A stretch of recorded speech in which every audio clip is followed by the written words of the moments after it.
Well, the polls are in, and they will be surprising to no one except maybe President Biden. Take a look at this Silver Bulletin poll. Shows Biden plunging 7% post-debate. The founder of 538, Nate Silver, tweeted, quote, "I think the probability that Biden isn't the nominee on November 5th is closer to underrated than overrated. Probably won't involve him giving up the office rationally or easily. But these are a lot of bullets to dodge."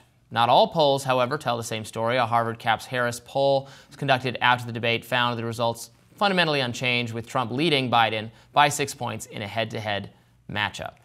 Now, all those bad polls have people wondering, will Biden be replaced? The questions come as the Democratic National Committee is considering formally nominating Biden as early as mid-July to make sure that he's on the ticket and quash any talks about replacing him. As far as Biden and his family, Axios reports, quote, "Biden has zero interest in stepping aside, and First Lady Jill Biden and key family members and friends all agree, according to people who talk regularly with them." Meanwhile, CNN's Jake Tapper has an idea for Biden's much-needed rebranding. To take a listen at this interview with Senator Chris Coons, who has stood by Biden staunchly. I think it is easy to settle this right now by President Biden going to the Brady Press Center, the press file in the White House, and doing a 2-hour press conference. Everybody would cover it live. Networks probably would cover it live. He'd answer all these questions. It's not a crazy thing to expect a president to do. And the fact is, you know that. The campaign knows that. The White House knows that. That's how you settle this. You just put him in front of reporters, and he handles himself with acuity, aplomb. We all see it was just a fluke. Oh, my God, I can't believe it happened. And we move on. The fact that you haven't done that says quite a bit to me. Jake, what I've just said maybe 3 times in this interview is that is what I am urging and recommending.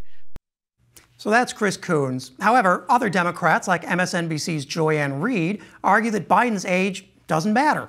Take a look. This election is no longer about the old guy that's in the White House now.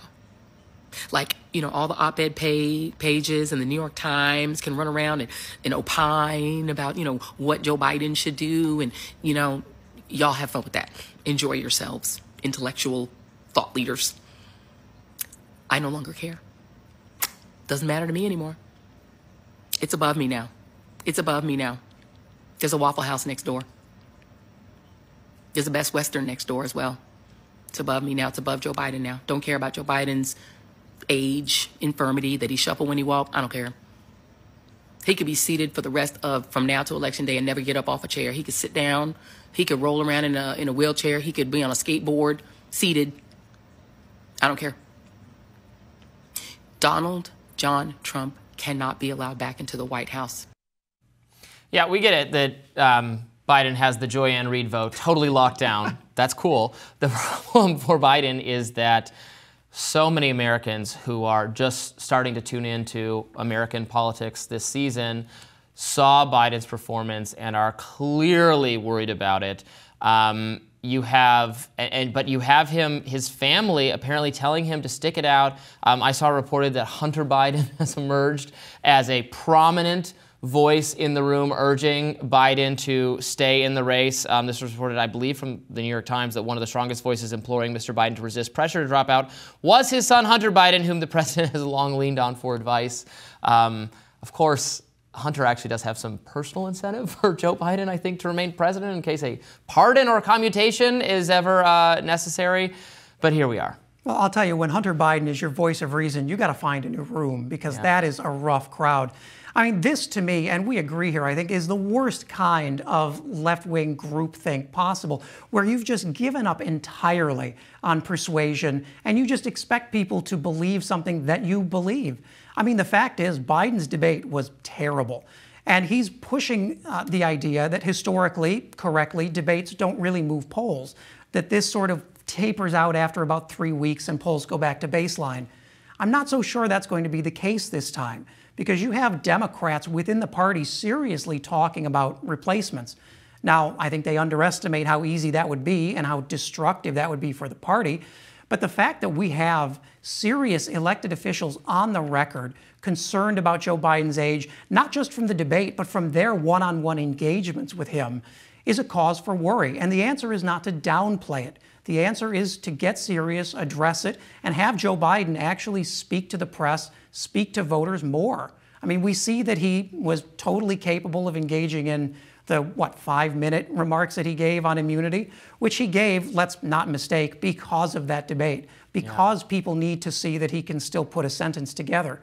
This is a serious concern. I just don't think Democrats have a great exit path for this that doesn't blow up core demographics within the party. You said the back to the baseline, but what if the baseline is itself not solid enough to get Biden reelected? I mean, he was even before the debate. Nate Silver, who's I think a very good pollster, was already putting Trump's election likelihood at like 60-something% or more, and things have just not been going well for the Biden campaign. And now you have this, and now you have, it's one thing. Okay, he can read a teleprompter and do fine, but when he faces all confrontational questioning, and it was questioning from Jake Tapper and Dana Bash, who did a great job. I've said it many times. I think the debate was really well handled. He couldn't, when he had to think on his feet, put words together. I watched the other day Ronald Reagan's final press conference, and there were concerns about Reagan being too old at the end. And he is facing questions on a range of issues: what's going on in the Soviet Union, what's going on in the Middle East, domestic policy, and he jumps from one person to the other, changes topics several times. It's not even comparable to how Biden sounded in that debate. And there were concerns about his age that we now think were well-founded. This is so far beyond that, and the American people increasingly got to see it. And I don't know if you're right that putting him in front of more cameras, having him talk to more people, doing more interviews, if he is actually capable of doing them, is absolutely the strategy that they should pursue to reassure.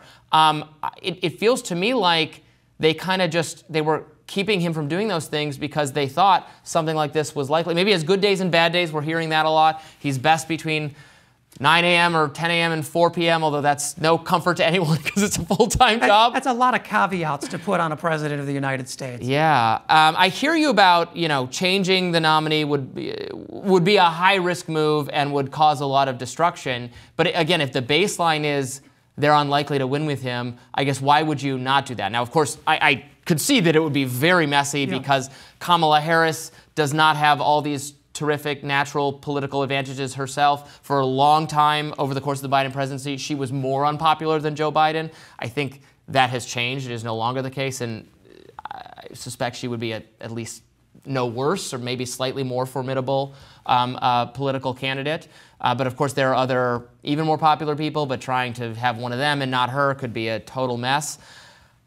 But why not try is what I'm wondering. I mean, I could be wrong. Well, the challenge has always been who? And this is a question, when you ask it of Democrats, they suddenly clam up. I mean, you look at the numbers. Joe Biden's not doing great. He's down against Trump by 2 now. Kamala Harris is down by 4. If you look at Gavin Newsom's polling, he's down by 12. If you look at Gretchen Whitmer, governor of Michigan, another person floated as a replacement. She trails my Trump former governor. I'm not eager to have her in the mix, I can tell you that. And she trails Trump by 10. Yeah. I mean, the fact is, and this is a hard fact, I think, for Democrats to admit, there is nobody in the party right now who performs better against Donald Trump than Joe Biden does. And that's a blessing for Joe Biden's position right now. But it also means that we're likely going to have to go sail on the ship that we've built. But what if Joe Biden's approval ratings are just not high enough to get reelected? And if you take a gamble on someone else, I mean, you're right that I think if Gavin Newsom and Gretchen Whitmer were subjected to serious national political vetting of their COVID policies and some other things, a lot of unpopularity about them would crop up. I know that some people have reported that because I'm from Michigan and I'm familiar with what went on there, that the policies there were actually very similar to some of the New York policies of Andrew Cuomo's in the nursing homes that became deservedly controversial as they killed a lot of people. And that exact same thing went on. So I hear you on that. Of course, it is possible that they find some alternative candidate who ends up, as they become better known to the American public, gets more popular. Whereas Biden, I don't think is going to improve his popularity at all and is maybe just going to further plummet if he's exposed to additional debate. Maybe the debates don't matter. You know, I said after the John Fetterman, Dr. Oz debate, I changed my mind in that race. I thought Fetterman was going to win, and then after that debate, I said, man, he seems frankly brain dead. I cannot imagine him being elected after that. And he still won because Dr. Oz was so wacky. And now he's become a totally different political figure who's more popular among Republicans and my people than anyone else. So you may have had a point. Very interesting. But I thought if debates matter at all, there is no way this man can get elected. And he did. So I don't know. Maybe that's the case. But that seems like cold comfort to Democrats. Yeah, the reality is that voters that watch these debates are largely people who've made up their minds. Yeah. The best thing for Joe Biden is that this debate happened in June. There's a lot of time for news to eclipse it. But if he goes back in September and has anything close to this kind of performance, that's going to be a disaster. And also, if he's entering the kind of decline that senior citizens do, where it just starts getting, you know, more bad days than good, downhill, he could be doing worse by then than he is now, is, I think, a frightening thought for Democrats. Truly. More Rising right after this.